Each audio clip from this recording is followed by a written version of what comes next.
سنے بڑی پیاری حدیث، بڑی خوبصورت حدیث، کنزُ المال میں دیگر کتب احادیث میں ہے۔ حضرت ابو ہریرہ رضی اللہ تعالیٰ عنہ فرماتے ایک بابا جی نبی پاک کی بارگاہ میں آئے، اور جب وہ واپس جانے لگے تو میں نے عمر پوچھی تو عمر تھی 96 سال۔ کہتے ہیں بزرگ جب آئے نا تو یہ بھویں جو ہے نا ان کی سفید ہو کے تو یوں آنکھوں پہ آ گئی، بڑی چھڑی بابا جی نے پکڑی ہوئی اور دونوں ہاتھ پکڑ کے نا چھڑی کے اوپر جھکے ہوئے ہیں ایک جانب، قربان جاؤں۔ کہتے ہیں جب وہ بزرگ مسجد میں داخل ہوئے تو میرے رسول نے کھڑے ہو کے استقبال فرمایا، کھڑے ہو، اور نبی کریم صلی اللہ علیہ وسلم نے آگے بڑھ کے بابا جی کو بازو سے پکڑا اور بٹھایا۔ حضور بیٹھ گئے، کہا بزرگوں کیسے آئے ہو؟ تو کہتے ہیں وہ بابا جی بات کرتے تو آنکھ کھول کے پہلے حضور کا چہرہ دیکھتے، پھر وہ بات کرتے تو ان کے لب و لہجے کے اندر بڑی پریشانی، بڑی تکلیف، بڑی مایوسی۔ عرض کرنے لگے یا رسول اللہ، حضور زندگی ساری گناہوں میں بیت گئی ہے، حضور غلطیاں ہی غلطیاں، یاد ماضی عذاب ہے، یا رب چھین لے مجھ سے حافظہ میرا۔ اے اللہ کے رسول بڑی لمبی فہرست ہے، پاپ ہی پاپ ہے، کالے سیاہ دفتر ہے۔ یا رسول اللہ صلی اللہ علیہ وسلم جب پلٹ کے دیکھتا ہوں حضور مجھے نیکی دکھائی نہیں دیتی۔ حضور اس عمر میں آپ کا ایک صحابی ملا ہے، اس نے بات سمجھائی ہے تو تھوڑا خیال آیا ہے، لیکن یا رسول اللہ صلی اللہ علیہ وسلم اب میرا وجود بیکار ہو گیا ہے، حضور بوڑھا ہو گیا ہوں۔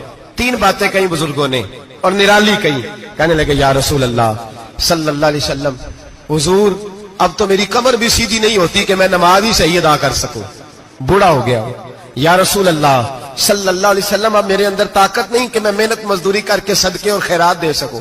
یا رسول اللہ صلی اللہ علیہ وسلم اب میں تلوار لے کے جہاد بھی نہیں کر سکتا، حضور نہ میں لمبی نمازیں پڑھ سکتا ہوں، آقا نہ میں صدقات و خیرات دے سکتا ہوں، محبوبہ نہ میں دین کے لیے کوئی جہاد کر سکتا ہوں، بیکار وجود ہے، بیکار بیکار وجود کو تو گھر والے برداشت نہیں کرتے، بچے دعا کرتے ہیں یا اللہ ابا جی کو پردہ دے دے، اماں کو پردہ دے دے، بیکار ہو گیا ہوں، اور آج آیا ہوں تو مجھ بیکار کو میرا رب قبول کر لے گا؟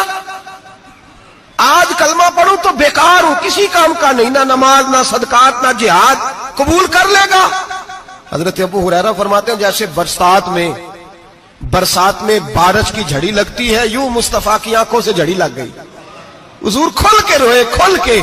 اور میرے حبیب پاک نے فرمایا بزرگوں بڑے مجاہد ہیں، دین کے لیے جہاد کرنے والے بڑے ہیں، رب کریم کو آپ کی تلوار کی اتنی حاجت نہیں، اور فرمایا اس کے خزانے کوئی خالی تو نہیں کہ آپ ہی گویا صدقہ دیں گے تو بھرے جائیں گے، اور فرمایا پھر رب کریم کی شان میں اضافہ نہیں کرتی عبادتیں، وہ تو بندے کو نفع دیتی ہیں۔ میں بزرگوں نہ آپ جہاد کریں نہ آپ صدقات دیں، لا لمبی نمازیں پڑھیں، آپ صدق دل سے آ جائیں، اللہ کے رسول کا وعدہ ہے رب آپ کو بغیر حساب کتاب جنت عطا فرما دے گا۔ آنا تو شرط ہے کہ نہیں؟ آئیں تو صحیح، نہ پہنچے تو صحیح، آ جائیں، اس کو نہیں عادت صدقات و خیرات کی، جہاد کی تبلیغ، آئے تو صحیح نا۔ ان العبد اذا اعترف ثم تاب تاب اللہ علیہ، میرے حبیب نے فرمایا بندہ جب رو کے کہتا ہے نا یا اللہ غلطی ہو گئی معاف کر دے، فرمایا میرا مالک اسے فوراً ہی معاف فرما دیتا ہے۔